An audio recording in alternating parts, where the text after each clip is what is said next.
The Spirit's Book, containing the principles of the Spiritist doctrine concerning the immortality of the soul, the nature of spirits and their relationships with humankind, moral laws, the present life, the future life, and the destiny of humanity, according to the teachings given by highly evolved spirits through several mediums, received and coordinated by Allan Kardec.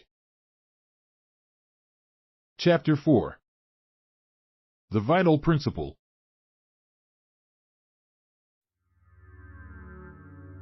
Organic and inorganic beings.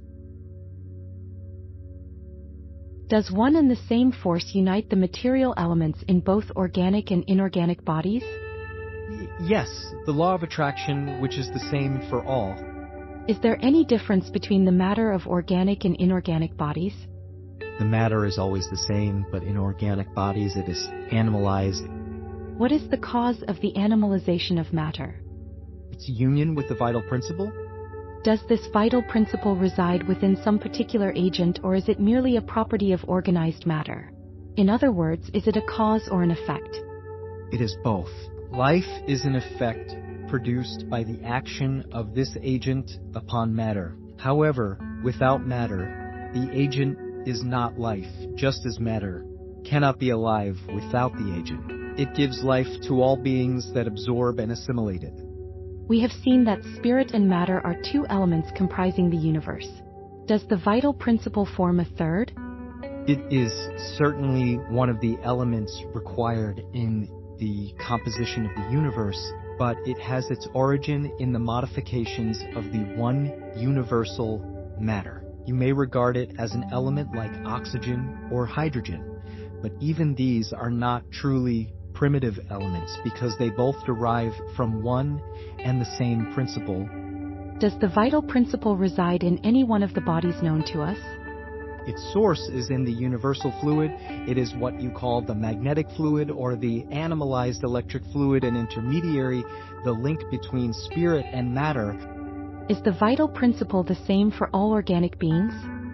Yes, but it is modified according to each species. It is this principle that enables all species to move and act. It also distinguishes them from inert matter, because the movement of matter per se is not life. Matter is moved. It does not produce movement by itself. Is vitality a permanent attribute of the vital agent, or does it only develop through the functioning of the organs? It develops only as the body develops. Haven't we already stated that without matter, this agent is not life, per se? The union of the two is necessary to produce life. Life and death. What causes the death of organic beings?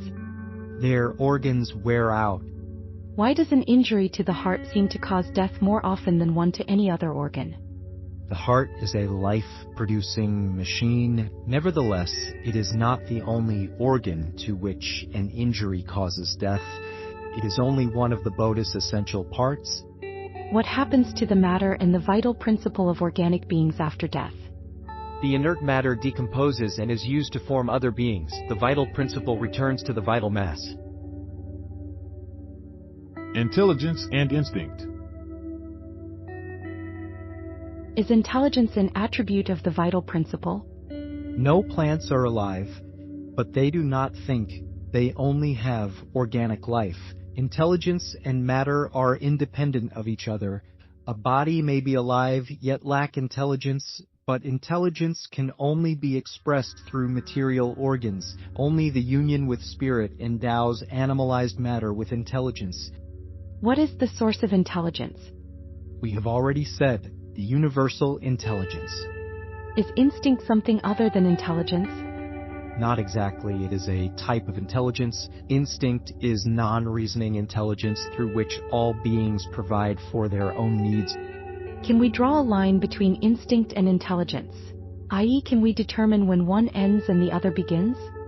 No, for they frequently commingle. However, we can very well distinguish the actions belonging to instinct from those belonging to intelligence. Is it correct to say that the instinctive faculties decrease as the intellectual faculties increase? No, Instinct is always present, but humans neglect it. Instinct can also lead us to the good. It almost always guides us, sometimes more surely than our reason. It never errs.